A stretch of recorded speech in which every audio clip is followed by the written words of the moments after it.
Bonsoir madame, bonsoir messieurs, bonsoir mademoiselle. Bienvenue dans l'émission rétrospective de la semaine. Je suis Moussa Diawara, votre fidèle serviteur. Pour mes amis anglophones, je m'en vais vous informer qu'à partir de maintenant, vous pourrez me suivre aussi sur Inside Africa qui sera exclusivement en anglais. La rétrospective sera réservée pour les amis francophones pour vous dire que ici à Tempo Afrique TV, nous sommes en train de faire tout ce que nous pouvons pour faire avancer les choses et pour le plaisir de nos auditeurs. Aujourd'hui, nous allons parler d'un sujet, un sujet brûlant, un sujet qui a toujours défrayé la chronique en Afrique. Il s'agit de quoi? Il s'agit de l'immigration. L'immigration est clandestine sur la Méditerranée, mais il s'agit aussi de l'immigration irrégulière qui a toujours causé un problème et qui a été un discorde entre l'Europe et la France. Cette semaine, nous avons vu cette polémique autour d'un accord signé entre l'État malien et l'Union européenne pour autoriser les pays européens à faire rapatrier les immigrants maliens qui sont en situation irrégulière dans les pays européens. Nous allons rentrer dans ces détails, nous allons vous décortiquer, nous allons vous donner les dernières nouvelles de ce qu'il en est. Mais à la fin de notre édition d'aujourd'hui aussi, nous allons vous parler de la RDC, où nous avons toujours parlé des tensions électorales qui ont toujours été d'ordre d'actualité en RDC. Et nous y sommes finalement en cette fin de décembre qui est l'expiration du mandat de le président Joseph Kabila. Donc il y a des tensions en RDC que nous allons vous parler aussi. Sans tarder, je m'en vais vous dire qu'il y a cette nouvelle, il y a cette rumeur au Mali qui a défrayé la chronique au Mali. De quoi s'agit-il? Il s'agit d'un apparent accord signé entre l'État malien et l'Union européenne pour autoriser les pays européens à rapatrier les citoyens maliens, les immigrants maliens qui sont en situation irrégulière en Europe. Cette nouvelle n'a pas laissé les immigrants maliens dans le monde entier indifférents. Il y a eu beaucoup de rumeurs, il y a eu beaucoup d'informations, mais la réalité des fonds des faits, nous allons ici, nous sommes donné ce devoir d'aller au fond du sujet, de savoir exactement de quoi en est-il, de quoi s'agit-il pour pouvoir vous permettre de connaître la réalité. Avant de rentrer dans le vif du sujet, nous allons tout de suite vous proposer un de ces télévisions qui a annoncé comme quoi que l'État malien avait signé cet accord avec l'Union européenne. Et nous reviendrons dans ce studio pour rentrer dans le vif du sujet et pour vous décortiquer de ce que dit l'État malien et de ce que dit la diaspora malienne et de quoi s'agit-il au juste. Donc allons-y pour regarder cet élément et nous reviendrons dans ce studio. C'est le premier accord du genre signé par l'Union européenne avec un pays africain. Dimanche, l'UE a paraphé avec le gouvernement malien un accord sur le retour des demandeurs d'asile refusés. Cette entente vise, selon ses termes, à lutter contre les causes profondes de la migration irrégulière et à favoriser le retour des migrants maliens depuis l'Europe. Elle devrait favoriser la création d'emplois, le renforcement de la sécurité du Mali et permettre une meilleure collaboration avec les pays voisins dans la lutte contre l'immigration clandestine. L'accord s'inscrit dans le cadre du plan d'action adopté entre États européens et africains au sommet de la Valette sur l'immigration clandestine en novembre 2015. À l'issue de cette rencontre, l'UE avait promis un fonds d'aide d'1,8 milliard d'euros pour endiguer les fléaux de migrants. Après l'annonce de cette nouvelle sur les zones internationales, l'État malien tout de suite, par le biais de son ministre des Affaires étrangères, qui devait être signataire de cet accord pour l'État malien, M. Son Excellence Abdoulaye Diop, a fait une déclaration pour dire que l'État malien n'a aucunement signé un document, un accord entre le Mali et l'Union européenne, comme quoi qu'il autorisait l'Union européenne à rapatrier les immigrants maliens qui sont dans les pays européens en situation irrégulière. Donc, cette situation de confusion a créé une colère chez les immigrants maliens de la diaspora du monde entier. Cette nouvelle a créé une polémique où les immigrants maliens se posent la question de quoi s'agit-il au juste, parce que le ministère des Affaires étrangères du Mali ne nie pas avoir eu une rencontre avec l'Union européenne sur l'immigration clandestine, mais l'État malien, par le biais de son ministre des Affaires étrangères, M. Abdoulaye Diop, est sorti pour faire une déclaration pour dire qu'il n'en est nul été, ni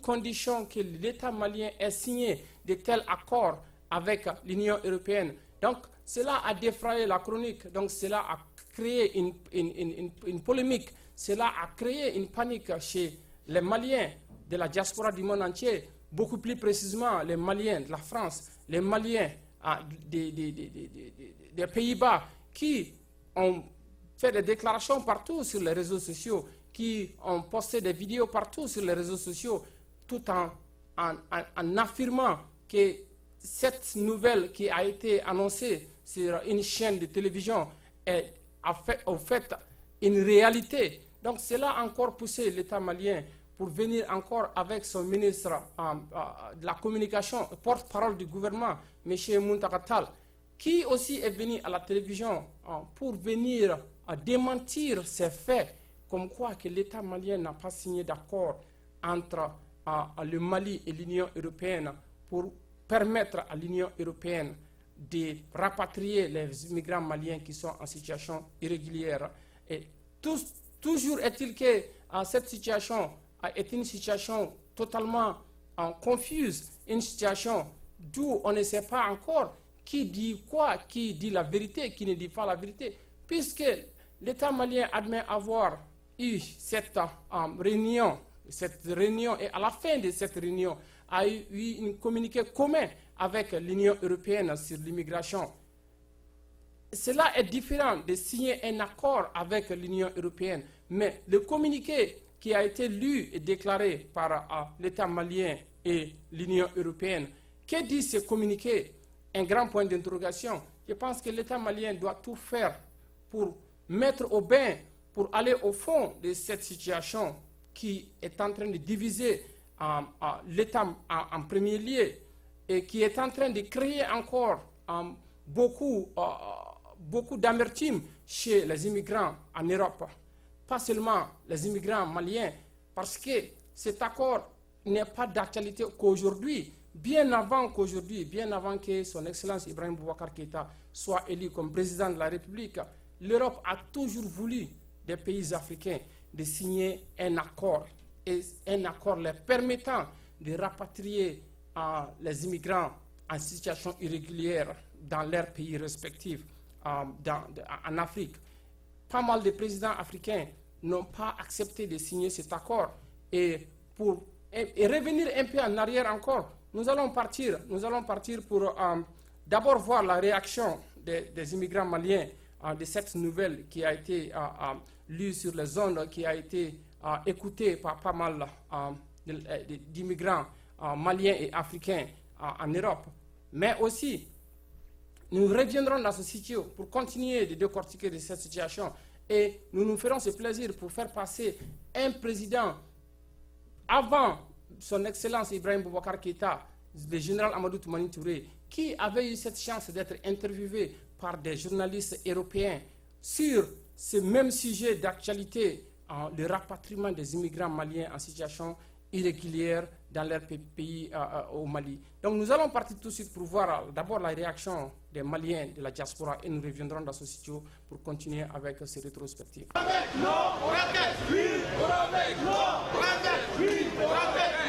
Nous sommes là aujourd'hui, les Maliens, pour manifester par rapport à ce qui a été mis en place par le gouvernement malien, de connecter l'obtention du passeport à l'enrôlement pour obtenir les cartes NINA. C'est une vraie problématique pour la communauté malienne aujourd'hui en France.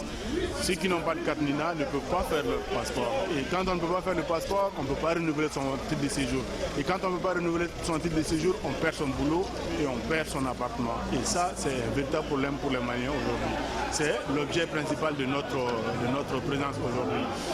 quelle est notre attente? C'est que les autorités maliennes vraiment pensent à la situation des Maliens en France, de dire que les Maliens puissent vraiment obtenir leur passeport sans vraiment faire la démarche pour avoir la carte NINA. Parce que la carte NINA, on n'arrive pas à l'avoir. Moi-même, personnellement, j'ai perdu 2 journées pour avoir une carte NINA.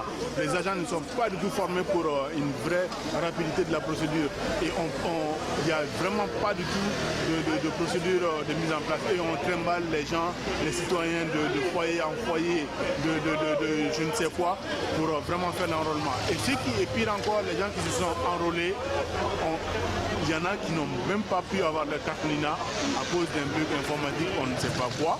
J'en fais partie, bien sûr. Depuis 2010, je me suis enrôlé et je me suis pointé. On m'a dit que je n'ai pas ma carte NINA. Voilà, aujourd'hui, moi, mon passeport, il est arrivé à expiration et je ne peux pas renouveler mon passeport parce que je n'ai pas de carte NINA.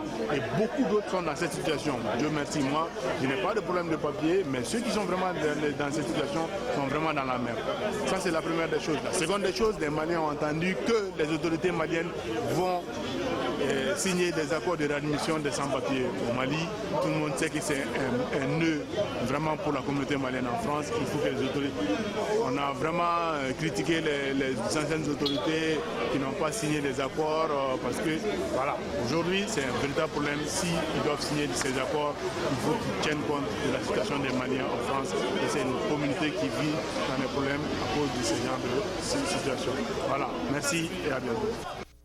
Voilà les Maliens de la diaspora de la France qui sont en train de se plaindre de pas mal de problèmes, de se plaindre d'abord de la signature de cet accord dont nous sommes en train d'en débattre aujourd'hui, mais de la communauté malienne de la France qui se plaint encore de quoi? De la lenteur de l'ambassade du consulat du Mali en France, où l'acquisition d'un passeport malien est conditionnée à l'enregistrement de la carte NINA. La carte NINA, c'est une carte d'identification de tous les Maliens. Donc ceux qui n'ont pas cette carte NINA, ceux qui ont eu des passeports avant l'établissement de la carte NINA, une fois que ton passeport elle est expiré, il faut aller d'abord s'enregistrer pour avoir cette carte NINA. Pour l'acquisition de ces cartes NINA, c'est un processus pour la diaspora. Et tout est conditionné à cette carte NINA, parce qu'il faut avoir la carte NINA d'abord pour pouvoir avoir le passeport. Et il faut avoir le passeport pour aller pouvoir renouveler ta carte de séjour. Donc, beaucoup de nos compatriotes qui sont en France sont en train de se plaindre pour la simple raison qu'ils ont des statuts temporaires dans les pays européens. Et ces statuts temporaires, il faut les renouveler à chaque fois, chaque année. Et le renouvellement de ces statuts temporaires est conditionné à la validité de ton passeport. Et si il s'avère que tu ne peux pas avoir de passeport parce que tu n'as pas de carte NINA, et pour avoir cette carte NINA aussi, est tout un tas de problèmes. Donc voilà encore où beaucoup de nos compatriotes qui ont d'abord galéré pour pouvoir avoir ce statut temporaire de résident dans les pays européens. Et voilà encore maintenant que certains de nos compatriotes, beaucoup de nos compatriotes sont en train de perdre leur statut temporaire, sinon même permanent dans les pays européens pour faute de pièces d'identité, pour faute de passeport, parce que le passeport ayant été expiré ne peut pas être renouvelé sans carte NINA. Et le carte NINA, pour l'avoir, c'est tout un marathon, c'est tout un problème pour avoir cette carte NINA. Voilà ce qui est confronté la diaspora européenne, la diaspora malienne dans les pays européens. Voilà ce qui est confronté nos frères et sœurs africains dans pas mal de pays africains en Europe. Que doivent faire nos autorités pour éviter ce genre de situation? Et que doivent faire nos autorités pour apaiser les cœurs, surtout quand il y a des nouvelles encore qui viennent aggraver cette situation de misère dont nos confrères de la diaspora vivent en Europe, comme quoi que l'État malien a signé un accord avec l'Union européenne afin de pouvoir rapatrier les immigrants maliens dans les pays européens en situation irrégulière. Cela ne laisse pas la diaspora indifférente. Cela n'a pas laissé les hommes politiques au Mali indifférents. Cela n'a pas laissé l'opposition malienne indifférente. Aujourd'hui, je voulais faire intervenir certains hommes politiques maliens pour qu'ils puissent nous en dire de ce qu'ils en pensent de cette situation et de cette polémique qui défraie la chronique au Mali. Mais malheureusement, avec la différence du temps et l'emploi du temps de certains de ces hommes politiques, à la dernière minute, nous n'avons pas pu rentrer en contact avec ces hommes politiques, surtout 2 ou 3 partis politiques qui sont les mieux connus, les mieux réputés au Mali. J'avais dans mon emploi du temps aujourd'hui de parler avec un membre du RPM qui est le pouvoir en place. J'avais aussi le Yéléma qui est une partie de la mouvance présidentielle, mais j'avais l'URD de Soumaïla Cissé, un membre de l'URD de Soumaïla Cissé qui devait intervenir pour pouvoir nous en dire plus sur cette situation. Le PACP, le Parti pour l'action civique et patriotique aussi, se projetait d'intervenir sur ce sujet et de nous dire de ce qu'ils en pensent de cette polémique qui défraie la chronique au Mali. Mais bien avant cela, l'ancien président, son Excellence, le général Amadou Toumani Touré, avait eu cette chance d'être interviewé par des journalistes européens qui lui demandaient pourquoi il refusait de signer cet accord pour permettre aux pays européens de rapatrier les Maliens qui sont en situation irrégulière dans les pays européens. Le président a bel et bien répondu qu'il n'a pas refusé, mais que seulement les termes du processus ne leur convenaient pas. Donc nous allons partir encore pour écouter en intégralité cette interview de 3 minutes du président de la République pour mieux faire comprendre la diaspora malienne, pour mieux faire comprendre la diaspora africaine dans les pays européens. De quoi s'agit-il et la gravité, l'ampleur de cette situation s'il s'avère que le gouvernement Ibrahim Boubacar Keïta a en fait signé cet accord avec l'Union européenne. Qu'est-ce qui va s'en suivre? C'est ça la question du jour. Donc, nous allons repartir pour revoir cet élément de son Excellence Amadou Toumani Touré et nous revenons dans ce studio pour conclure avec ce sujet sur la signature de cet accord qui a eu lieu apparemment entre le gouvernement malien et le gouvernement et les pays de l'Union européenne. Je me ferai ce plaisir. Nous demandons la régularisation. Mais pendant longtemps, le thème s'est bâti sur l'arithmétique. J'ai dit que le flux migratoire n'est pas arithmétique. Il est profond, il est démographique, il est humanitaire, il est sécuritaire, il est économique, il est financier. Donc je pense, quelqu'un m'a dit, le Mali refuse. J'ai dit non, nous ne refusons pas. La France défend ses intérêts, nous défendons le nôtre. Nous sommes de très bons amis, c'est un partenaire privilégié, mais je pense qu'entre partenaires également, il n'est pas exclu que chacun défende les intérêts qui sont bons. Ça veut dire quand même, Monsieur le Président, que vous trouvez pour le moment que le texte que vous propose la France à la signature ne vous convient pas? Non, non, le texte nous convient. Mais c'est la partie de la reconduction ne nous convient pas. Et nous avons pensé qu'il y a des gens qui sont en France depuis 10 ans. Il y a des gens qui ont travaillé en France depuis 8-9 ans, qui cotisent à la sécurité sociale, qui sont là et tout. Un beau matin, on ne peut pas les prendre et les renvoyer sans rien du tout. Nous avons pensé qu'il était bon qu'on sorte de l'arithmétique, qu'on discute entre amis, et c'est ce que nous avons commencé à faire. Et le jour où la France et nous entendrons en prenant en considération ce que la France souhaite et ce que nous souhaitons, eh je pense que ça ne posera aucun problème. Qu'est-ce qu'il faudrait, Monsieur le Président, pour que vous signiez cet accord sur l'immigration avec la France, puisque vous êtes l'un des rares chefs d'État africains à ne pas l'avoir fait? Mais je pense que, comme je vous l'ai dit, la divergence, ce sont ces 2 points. Pour la France, on peut nous accorder un certain nombre de régularisation. Et un certain nombre de régularisations. Mais le nombre, je crois que ça doit être 1500 ou 1300. Et lorsque nous comptons, il y a combien de Maliens en France? Et il y a d'autres également qui sont là et qui ont travaillé depuis des années. Mais nous avons dit quelque chose à la France est clair et nous l'avons répété aux Maliens.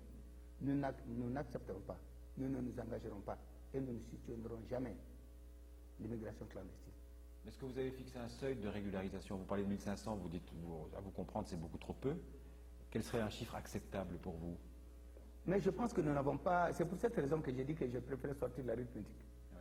Parce que d'abord, personne ne peut faire le point de ceux qui n'ont pas de papier. Oui, par définition. Voilà, par définition. Ouais. Alors, certains disent aussi qu'en fait, vous ne signez pas pour une raison plus politique, intérieure. Il y a tellement de Maliens ici qui dépendent de l'aide qu'envoient les Maliens de France à leurs familles, à leurs proches pour vivre, qu'en fait, vous ne voulez pas prendre le risque d'une impopularité en acceptant de signer ce texte. Non, je pense que cela n'est pas juste. J'ai le devoir et j'ai prêté serment pour sauvegarder les intérêts supérieurs de notre pays. Et je vous ai dit, pour nous, la diaspora, c'est 456 millions d'euros par an. Et je pense que c'est plus. Et peut-être 11% du produit intérieur brut de nos pays. Je pense que ce n'est pas une manne qu'il faut négliger.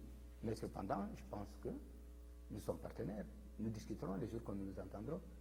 Non, je parle de la popularité et l'impopularité. Mais je reconnais et je salue la diaspora malienne qui, de là-bas, participe financièrement, économiquement.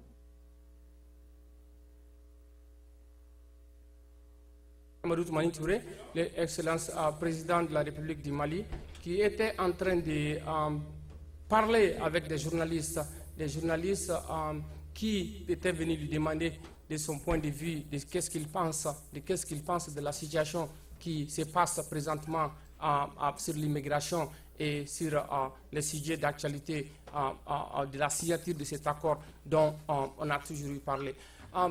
Pour parer à ces polémiques, le gouvernement malien a demandé à l'Union européenne de faire une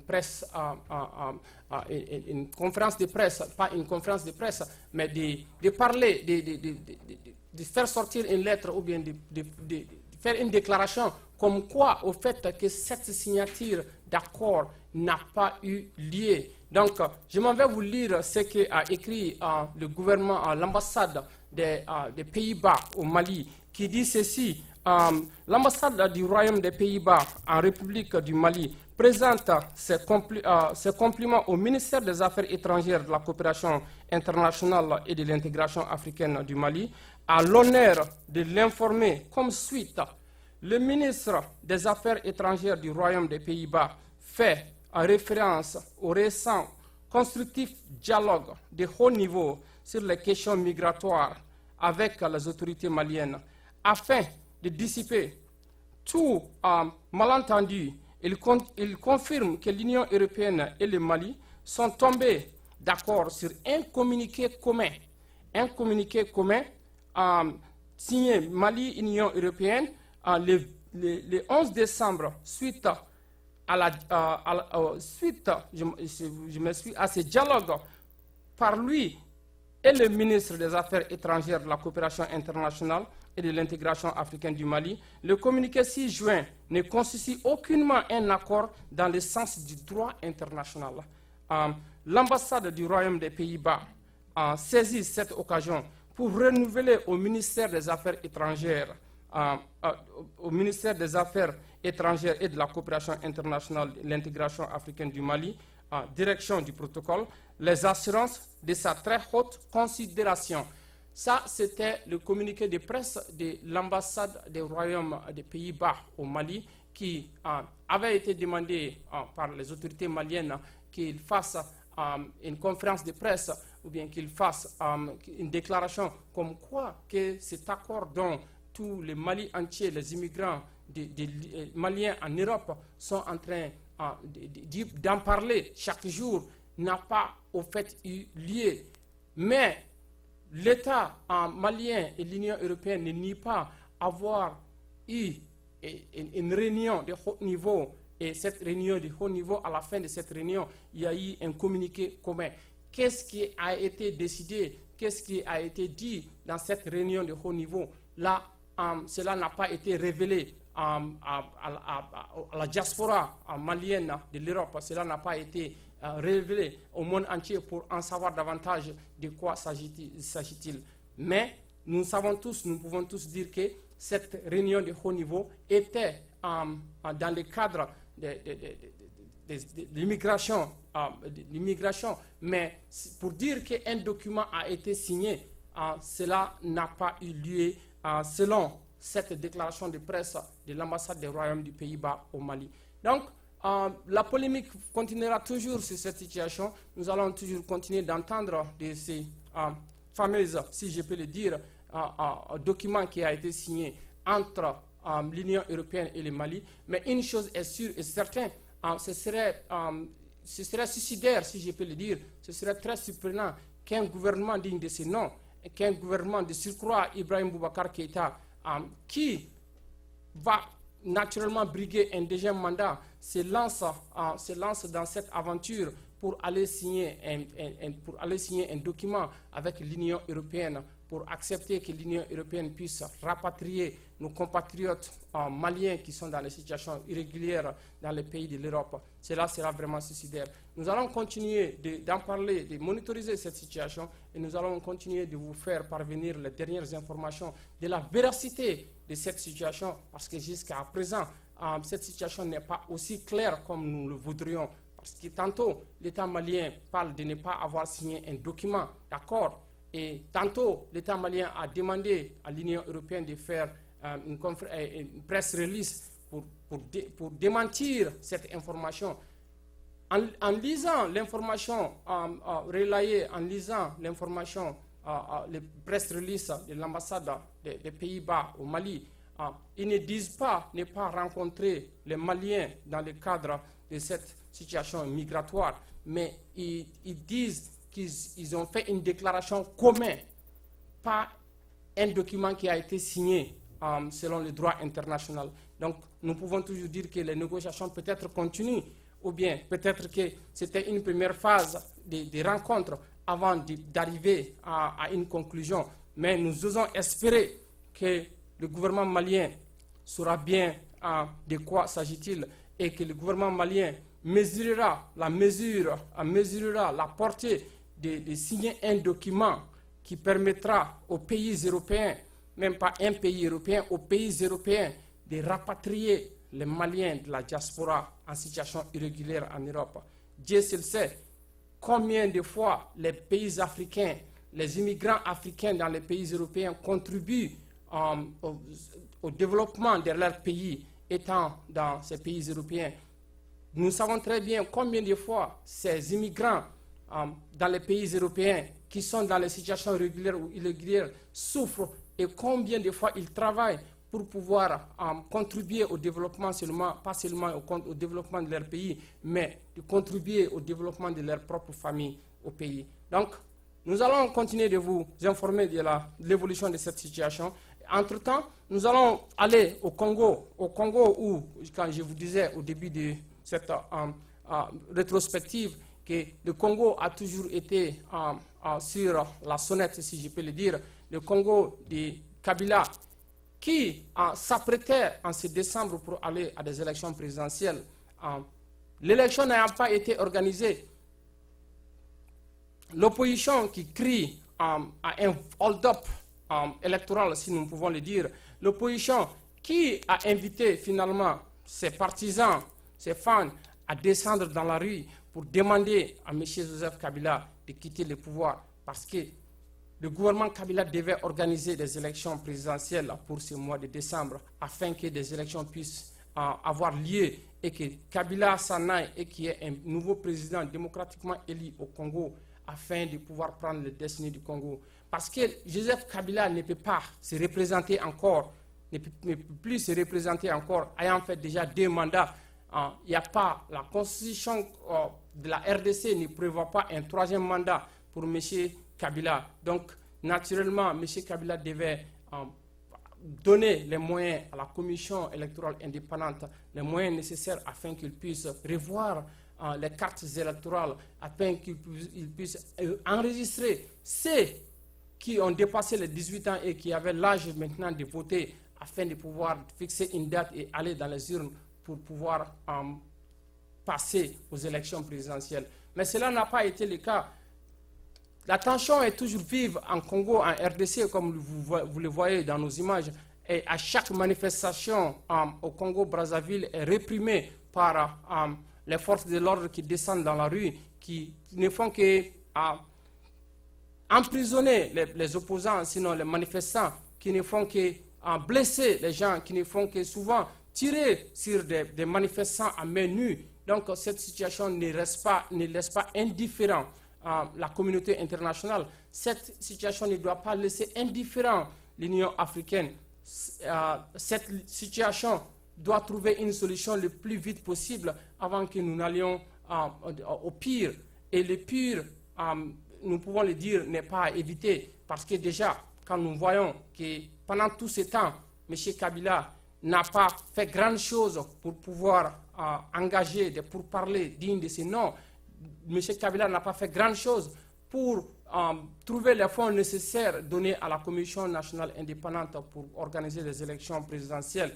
Et c'est en ce décembre où M. Kabila devait laisser fonction. Maintenant qu'on parle des négociations, maintenant qu'on parle de pourparlers, où il y a eu un évêque, une commission, un évêque des catholiques qui ont été choisis pour organiser cette pourparlers entre le gouvernement et l'opposition. Et cette pourparlers, encore une fois de plus, a été suspendue alors que M. Kabila ne devait plus être là aujourd'hui au pouvoir. M. Kabila devait tout simplement, à partir du mois de janvier, faire un transfert de pouvoir au nouveau président démocratiquement élu de la République démocratique du Congo et de se retirer de la scène politique. Cela n'a pas été le cas. Donc nous continuons de voir cette violence, cette montée de violence en RDC. Et cette montée de violence en RDC, nous ne savons pas où ça va s'arrêter. Entre-temps, l'ancien opposant qui avait été jugé, M. Moïse Katumbi, qui avait quitté la RDC pour aller en Afrique du Sud, aller se soigner, et qui n'est plus revenu en Afrique du Sud, parle maintenant de revenir au Congo et de revenir au Congo faire face à M. Kabila afin de pouvoir lui montrer le chemin de quitter le pouvoir. Donc, nous ne pouvons que nous attendre au pire, malheureusement, et cela ne devait pas être le cas chaque fois qu'il y a eu des élections présidentielles en Afrique. C'est à cela que nous assistons, ce qui est encore très malheureux. Un président qui a été élu et qui a fait ses 2 mandats, et après ces 2 mandats maintenant, qui continue toujours de s'éterniser au pouvoir et qui continue toujours de dorloter le peuple, ne voulant pas organiser des élections présidentielles et ne voulant pas quitter le pouvoir, ne sait pas sur quel pied danser, est toujours là et toujours continuer de dorloter le peuple, toujours continuer de jouer avec les faits, comme quoi il devait y avoir des pourparlers. Des pourparlers pour faire quoi? Puisqu'il s'agit des élections présidentielles, puisqu'il s'agit de donner des moyens à la Commission nationale indépendante. Pourquoi cela n'a pas été le cas depuis? Pourquoi fallait-il attendre jusqu'à l'expiration de son mandat en ce décembre pour enfin pouvoir commencer à parler de pourparlers, pour enfin commencer à parler de négociations? Négocier sur quelle base? Puisque le mandat de M. Kabila prend fin, puisque M. Kabila a déjà fait ses 10 ans de règne sur la RDC. Donc, naturellement, M. Kabila devait se préparer par conséquence, avoir les fonds nécessaires pour organiser des élections libres et transparentes et se retirer de la scène politique. Nous allons continuer de monitoriser cette situation aussi en RDC, où toujours c'est la chasse à l'homme, si nous pouvons le dire, parce que les manifestations sont réprimées. Il y a toujours eu des morts d'hommes parce que la police n'hésite pas à tirer sur les manifestants. Et l'opposition qui ne croise pas les bras non plus, l'opposition qui continue de demander à ses partisans de descendre dans la rue et de réclamer à ce que M. Kabila s'en aille pour qu'il puisse organiser des élections libres et transparentes. C'est très triste et malheureux que nous en soyons là, mais c'est ce que nous avons toujours dit, c'est ce que nous disons toujours, et nous ne cesserons de répéter cela ici à Tempo Afrique TV. Il est vraiment temps pour les présidents africains, il est vraiment temps pour l'Afrique de se réveiller. Il est temps pour l'Afrique de se réveiller et il est temps à ce que ces présidents comprennent que nul n'est éternel. Quand on a eu la confiance du peuple, être élu comme président d'une république, qu'on a eu cette chance encore d'être réélu pour un 2e mandat et que la constitution de ce pays ne te permet pas de briguer un 3e mandat, je pense qu'il est tout à fait normal et humain de se retirer tout simplement et de donner la chance à quelqu'un d'autre qui pourra prendre le destiné de ce pays, qui pourra prendre le destiné et pour montrer de quoi ils peuvent faire. Mais cela n'est pas le cas, cela n'a pas été le cas. Nous avons toujours assisté à cette genre de situation où il y a des élections, il y a des élections, il y a des crises après les élections, ou bien avant les élections, il y a de ces présidents qui veulent tout simplement s'éterniser au pouvoir et qui ne veulent pas quitter et qui pensent que la présidence, c'est une affaire de royauté, ou bien la présidence, c'est une affaire de famille, où ils peuvent être là et ils doivent rester là indéfiniment pour le reste de leur vie. Amis téléspectateurs, c'était notre rétrospective d'aujourd'hui. Nous allons continuer, comme nous l'avons si bien dit et nous l'avons toujours fait, de vous mettre au bain de la situation qui prévaut en RDC, mais nous allons aussi continuer de vous donner les dernières informations concernant cette fameuse affaire dont nous avons largement parlé aujourd'hui sur la signature de cet accord entre le gouvernement malien et l'Union européenne. Jusqu'à présent, la confusion continue et quand bien que l'État malien a fait une déclaration de presse, quand bien que l'ambassade des Pays-Bas au Mali a fait une déclaration de presse, le contenu de ces messages, il y a une ambiguïté toujours, si nous pouvons le dire, et nous attendons pour en savoir davantage sur cette situation et nous serons là encore une fois de plus pour vous donner les dernières informations de ce qui se passe. Et pour mes amis anglophones, nous nous retrouverons dans Inside Africa dans les jours à venir où je continuerai à vous donner les dernières informations de la situation aussi qui prévaut en Gambie avec l'ancien dictateur M. Yaya Jammeh qui continue aussi de s'éterniser au pouvoir et qui a été battu dans les élections présidentielles et qui ne compte pas y aller et qui compte plutôt y faire recours à la Cour suprême, une Cour suprême qui n'a pas existé plus d'1 an, une Cour suprême pour pouvoir reprendre les élections présidentielles parce qu'il veut toujours rester au pouvoir indéfiniment. D'ici là, je vous demande de passer une excellente soirée et bonsoir.